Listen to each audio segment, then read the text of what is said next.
మధ్యలో మీరు శరత్ బాబు గారు ఒక అది మనసు బంధం అని చెప్పాలా చెప్పచ్చా? మనసు బంధమే. నేను బాగా అనుకున్నాను, ఆయన కొంచెం అనుకుని వదిలేశారు. ఇప్పుడు ఆయన ఉన్నా కూడా చెప్పేదాన్నేమో, లేరు కాబట్టి ఇంకా ఫ్రాంక్గా చెప్తాను. ఆయనతోనే యాత్రలన్నీ చేశాను.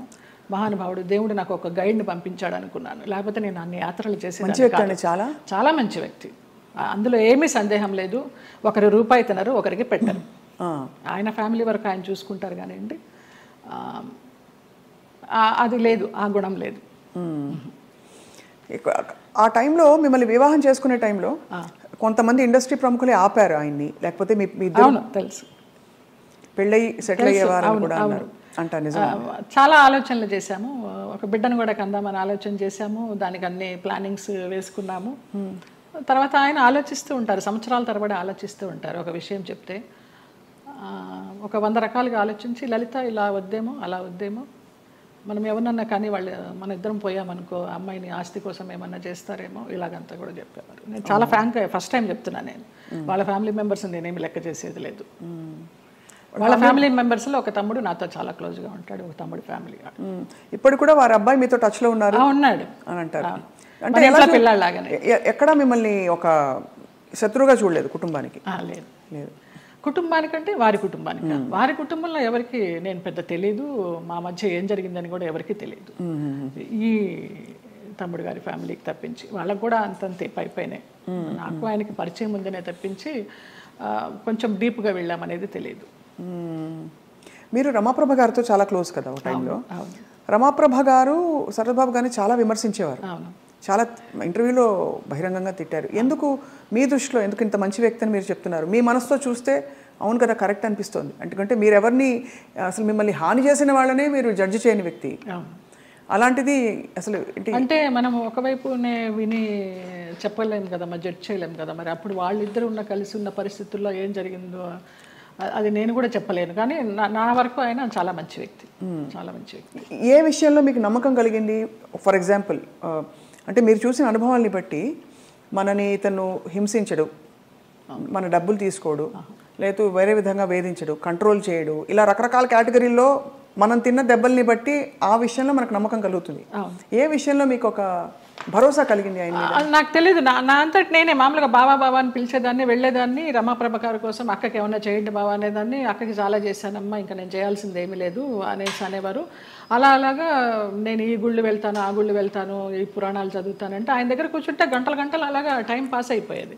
అప్పుడు నేను ఒక ఆడదాన్ని అనే అభ్యంతరం లేకపోతే మీ వెంట తీసుకెళ్ళడానికి, మీరు యాత్రలకు వెళ్ళినప్పుడు నాకు చెప్పండి బావా, నేను వస్తాను అనేదాన్ని. అలాగా మా యాత్ర సాగిందనమాట. అట్లా ఇంకా ఆయన లలిత లలిత అని పిలవడము, క్లోజ్ అయినామని చెప్పాలి. దాదాపు మీకు అంటే గృహస్థాశ్రమం లేకపోయినా వానప్రస్థాశ్రమం లాంటిది తొందరగా ఫాస్ట్ ఫార్వర్డ్ మోడ్లో కర్మలు అయిపోతాయి చూడండి. ఇప్పుడు మనం అనుభవించడానికి వచ్చిన కర్మలు అయిపోవాలంటారు కదా, అలా మీకు ఏదో రాసి పెట్టినట్టు మీరు దాన్ని అటాచ్ అయ్యారు, మళ్ళీ డిటాచ్ అయిపోయారు. అవును, ఆయన ఒక విషయంలో బాధపడుతున్నప్పుడు చిట్టిబాబు గారు వాళ్ళే చెప్పారు, పోనీలే నీకు భగవంతుడు ఆయన్ని గైడ్ కింద పంపించాడు నువ్వు యాత్రలు చేయడానికి. ఆయన పోయినప్పుడు బాధపడితే మంచి వ్యక్తి వెళ్ళిపోయారు అనేసి అన్నారు. ఇంకా అప్పటితో ఆ ఆలోచన కూడా లేదు. ఇంకా వెళ్ళాను, హాస్పిటల్కి వెళ్ళేదాన్ని, చూసేదాన్ని, అసలు మన సృహలోనే లేరు. లాస్ట్ ఇయర్ February 14th నాడు, వ్యాలంటైన్స్ డే నాడు హాస్పిటలైజ్డ్ అయిన మనిషి May 21st నాడు పోయినారు. చూడలేకపోయారు కదా? చూడలేకపోయిన వాళ్ళం. బావా బావా అని పిలిచేదాన్ని, అయ్యప్ప అని పిలిచేదాన్ని ఆయన్ని. ఆయన ఆధ్వర్యంలో ఇరుముడి కట్టుకుని నేను మండలం రోజులు అయ్యప్ప దీక్ష చేసి అయ్యప్పకే వెళ్ళాను. ఆయనతో వెళ్ళాలనుకున్నాను కానీ వెళ్ళలేకపోయినాను, నేను విడిగా వెళ్ళాను. అప్పుడు నేను ఇరుముడి కట్టుకునేటప్పుడు ఆయనే చెప్పారు నాకు మంత్రాలన్నీ. అట్లా అయ్యప్ప అని నా ఫోన్లో కూడా తత్వమసి అని ఫీడ్ అయి ఉంటుంది ఆయన పేరు, అయ్యప్ప తత్వమసి. అంటే ఎంత మీరు మనసులో ఆయనకి చాలా చాలా ఆరాధించాను. ఆయనకి సేవ చేసుకుంటూ అలా ఉండిపోవాలనుకున్నాను, బట్ భగవంతుడు పడనిలా. లేదు, రుణం లేదు. అది అంతేనండి, బంధాలు బంధాలు అంతేనా? మరి అంతే అనుకోవాలి. రుణం ఉన్నంత వరకు మనం కలిసి ఉంటాం, తర్వాత కూడబెట్టిన పుట్టిన వాళ్ళు మన బిడ్డలే. అలాంటప్పుడు ఇంకా బయట నుంచి ఎక్కడో వచ్చిన వాళ్ళు ఆ రుణం ఉన్నంత వరకే ఉంటారు. అది రుణాన్ని బంధ రూపేణ పశుపత్ని సుతాలయ. మీరు ఎప్పుడైనా మీరు విడిపోయాక ఎప్పుడైనా మీరిద్దరు ఎదురెదురయ్యాల్సిన పరిస్థితులు వచ్చాయా? నేను మామూలుగా ఉంటే తనే మాట్లాడు, నాకేం గిల్టీ? నేను ఏమైనా దొంగతనం చేశానా?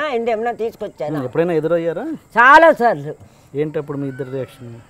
నేను మామూలుగా అలా అని తిరుగుతూ ఉంటాను అందరితో, నమ్మని ఇలా పెట్టి అయ్యో పాపం అనిపించేది. ఎందుకు అంత రియాక్షను? అతన్ని నేనేం తినలేదు కదా, అతని ఇంటికి నేను వెళ్ళి ఉండలే. అతను అంత రియాక్షన్ ఇవ్వాల్సిన అవసరమే లేదు, ఏ విధంగా చూసినా లేదు. అది మాత్రం చెప్పగలనండి. ఏ విధంగా చూసినా నాకు అతను రియాక్షన్ ఇచ్చేంత సీన్ లేదు. నేను నవ్వుకుంటుంది. ప్రాపర్టీ వెంటక పోతే ప్రాపర్టీ కావాలండి.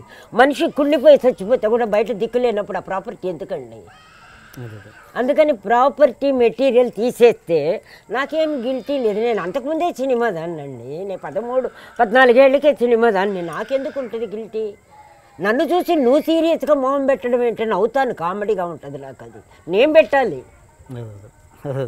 అంటే ఏంటి మరి ఒక ఫంక్షన్లో కలిసారా లేకపోతే ఒకే సినిమాలో కలిసి? చాలా షూటింగ్లో ఎక్కడ సినిమాల్లో కలిసి చేశారా? తర్వాత విడిపోయిన 10 రోజులకే ఓ అమ్మ కదా ఆమె కదా ఏదో మధుసూదన్ రావు గారి ఎలక్షన్లో మోహన్ జయసుధ కాంబినేషన్లో మీ ఇద్దరు సూపర్ కాంబినేషన్. అప్పటికే విడిపోయినా డైరెక్టర్కి తెలియదు. అది ఇవన్నీ మామూలు. అది ఒక సీన్ అండి. సీన్ కొద్ది రోజులు జరిగింది అంతే. సినిమా సీను కొద్ది ఎక్కువ రోజులు జరిగింది. నాకు నిజంగా చెప్పనండి, మీరు నమ్మరు, అస్సలు గుర్తే లేదండి.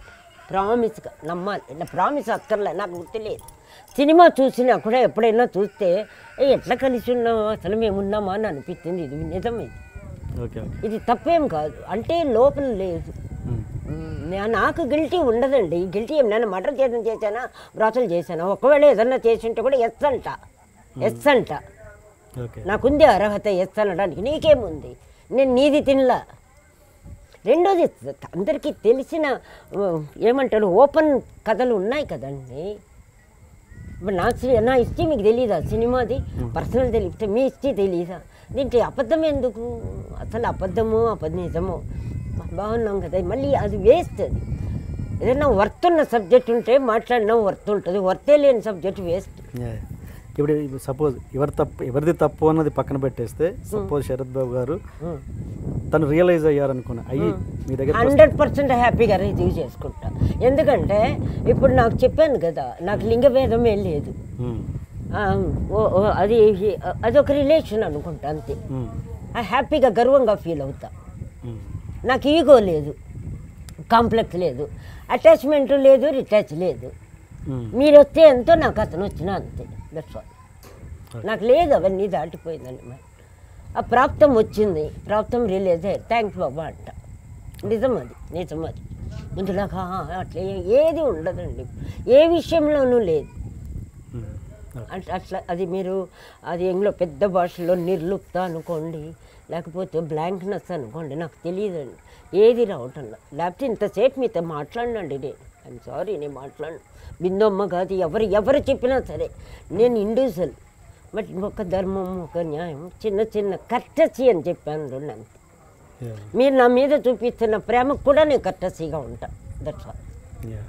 కమర్షియల్గా తీసుకుంటే ఒక పైసా లేదు, ఓన్లీ కర్టసీ తప్ప. అందుకని ఆ బ్లాంక్నెస్ కూడా బ్యాడ్ ఫీలింగ్ అవ్వచ్చు, గుడ్ ఫీలింగ్ అవ్వచ్చు. ఆ ఫీలింగ్తో నాకు లాభం లేనప్పుడు ఫీల్ అవ్వడం కూడా వేస్ట్ అనిపిస్తుంది అంతే. నేను ఫీల్ అయిన దానివల్ల నాకు ఏమైనా పరిష్కారం ఉందా? లేదు. అలా ఉన్నప్పుడు ఫీలింగ్ ఎందుకు వేస్ట్ చేయటం టైంని? అట్లా అయిపోయింది మైండ్. అది బ్లాంక్నెస్ కూడా అవ్వదు. అందుకని ఇది జరగాలని ఉంది, జరుగుతోంది, ఓకే, అట్లా అయిపోయింది. అంటే అర్థమైంది. అది కూడా ఎందుకు వచ్చిందో అది కూడా గాడ్ గిఫ్టే. ఆ ఫీలింగ్ ఉందంతా ఇదేంటి అది లేదు.